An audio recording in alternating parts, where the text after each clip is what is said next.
महाराष्ट्रामध्ये मराठीची सक्ती आहे, हिंदीची सक्ती नाही. हिंदी ऑप्शनल आहे. हिंदी किंवा कुठलीही भारतीय भाषा शिकता येईल असं आपण त्याच्यामध्ये ऑप्शन दिलेला आहे. मुळातच न्यू एज्युकेशन पॉलिसी, नवीन शैक्षणिक धोरणाने 3 भाषेचं सूत्र दिलेलं आहे. हे 3 भाषेचं सूत्र आपण स्वीकारलेलं आहे.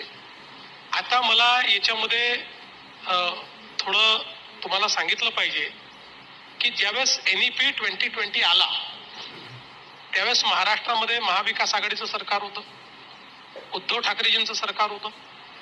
उद्धव ठाकरेजींच्या सरकारने याच्यावर अभ्यास करून नीती ठरवण्याकरता एक कमिटी तयार केली.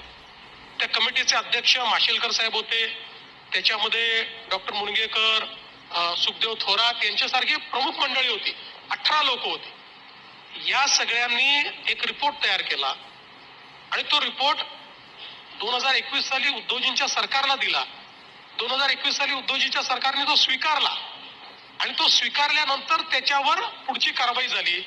हाच तो रिपोर्ट आहे की ज्या रिपोर्टमध्ये 3 भाषा सूत्र सांगितलेलं आहे आणि या रिपोर्टमध्ये स्पष्टपणे सांगितलेलं आहे की आम्ही तर सगळ्या भाषा अलाव केल्या, पण या रिपोर्टमध्ये अतिशय क्लिअर कट सांगितलं आहे की मराठी सोबत इंग्रजी आणि हिंदी सक्तीची करा.